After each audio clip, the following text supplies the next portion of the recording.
ვის შეიძლება ოქროს ზოდები შემოქონდეს ქვეყანაში, აი თქვენაირი მდიდარი ადამიანების გარდა და თქვენ შემოგაქვთ თუ ბატონ ბიძინაივანიშვილს? არ ვაპირებ. ქართული ოცნების წევრებმა ერთხმად დაუჭირეს მხარი ცვლილებებს საგადასახადო კოდექსში და ამიერიდან ოქროს ზოდები ქვეყანაში გადასახადის გარეშე შემოვა. ვისთვის მიიღეს ეს კანონი? ვის უნდა ოქროს ზოდების შემოტანა და თან ისე რომ ბიუჯეტში ღირებულების 18% არ გადაიხადოს. ამ კითხვაზე პასუხი ოცნების იმ წევრებმაც კი არ იციან, რომლებმაც ოქროს ზოდების შესახებ ცვლილებები დაამტკიცეს. მანიშვილისთვის გაკეთა ეს კანონი ბატონო ილია? ოქროს ზოდების შემოტანისთვის რო ფული არ გაჭირდეს შემოტანა. მე ვერ შემოვიტან ოქროს ზოდებს და ვისაც შემოგაქვთ იმათ დაგჭირდათ ეს კანონი. მე არასდროს შემომიტანე. რატო შეიძლება ქონდეს დაგეგმილი სანქციების შეშინდა? თქვენ ფიქრობთ რომ შეიძლება ქონდეს დაგეგმილი? აბა ვისთვის გააკეთეთ ეს კანონი? ვისთვის ვის ეკუთვნის ეს კანონი? ვის ჭირდება? არ ვიცი.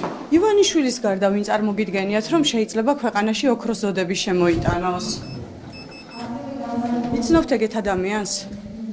ან ადამიანებს? ივანიშვილისთვის დაუჭირეთ მხარი ამ ახალ კანონს ოქროს ზოდებთან დაკავშირებით? ყველა კანონს საქართველოს უჭერთ ხაზს თითოეულ ჩათვლას. ეს კადრები ოცნების მაღალჩინოსნების სახლების ჩხრეკის შემდეგ სუსმა გაავრცელა. აქ ჩანს, რომ ამოიღეს არაერთი ოქროს ზოდი, 1 კილოგრამიანიც და 100 გრამიანებიც. ეროვნული ბანკის ექს-შეფის გავრცელებული ინფორმაციით გასულ წელს 45 მილიონის დოლარის ოქროს ზოდი უკვე იყიდა ბიძინა ივანიშვილმა. რატომ? სანქცირებისას ბანკში შენახული ფული გაიყინება. სახლში შენახულ ოქროს ზოდებს კი ვერავინ შეეხება.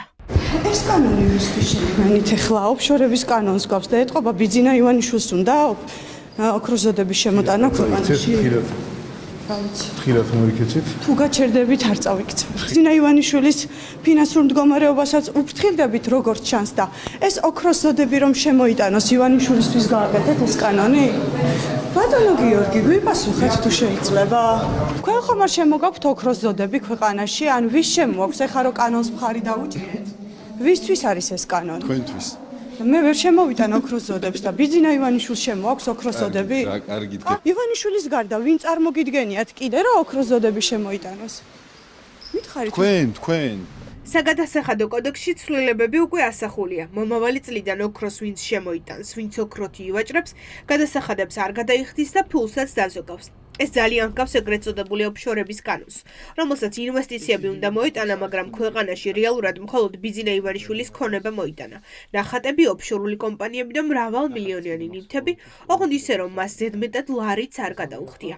ეკონომისტები ფიქრობენ, რომ ოქროზე შეღავათებიც ივანიშვილის და მისი მხარდამჭერი ბიზნესმენებისთვის წესდება. წრე არის ძალიან ვიწრო. საქართველოში შეიძლება 1000 ადამიანი იყოს საერთო ჯამში, ვინც პირობითად კილოიან ოქროში ფიქრობდეს ინვესტირებას თანხების. ამიტომ გონია რომ ეს არის ძალიან ექსკლუზიური სქემა და მე ვფიქრობ რომ მორგებული არის, ანუ უკვე ყველა ვინც უნდა ამით ისარგებლოს, არის ცნობილი ქართული ოცნებისთვის. ეს იწყება ჩემი აზრით ამ პარტიის საპატიო თავმჯდომარეთი ბიძინა ივანიშვილით, მაგრამ არ ამგონია ვრცელდებოდეს მხოლოდ მასზე.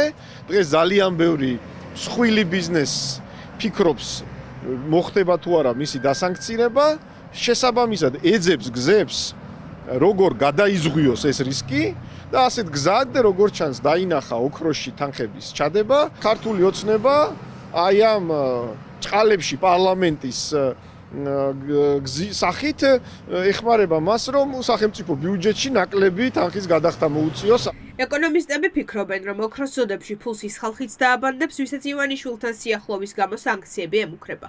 ოქრო ყველაზე საიმედო ინვესტიციად ითვლება, მისი ფასი მზარდია და რისკი მინიმალური. სულ რამდენიმე ათეული ადამიანი შეიძლება იყოს და სავარაუდოდ ერთი კაცისკენ მიუთითებს. თქმა უნდა, მას შესაძლებელია კონდეს შეგრძნება რომ მისი ოქრო მასთან იყოს და თავისი ფული უფრო კონტროლირებადად მასთან იყოს. ამ დე ფაქტო ხელისუფლების პირობებში ბევრი რამე იქცევა ხოლმე შავი ფულის ნაკადების წყაროდ და მიდის ერთეული ადამიანების ჯიბეში. ოქროს ზოდები ისეთი რამეა, რაც შავი ფულის ნაკადებთან პირდაპირ კავშირში შეიძლება იყოს, მისი გაკონტროლება ძნელია და ეს იმ ელიტის ხელში მოხდება სავარაუდოდ, ვისი სახლებიდანაც იღებენ ხოლმე 6 მილიონებს და მეტებს როცა დადგება საკითხი. ფინანსთა სამინისტრომ მოულოდნელად გადაწყვიტა საქართველოს ოქროს რეგიონულ ჰაბად იქცეს. შემდეგ ოცნების პარლამენტმა დაჩქარებულად დაამტკიცა ცვლილებები.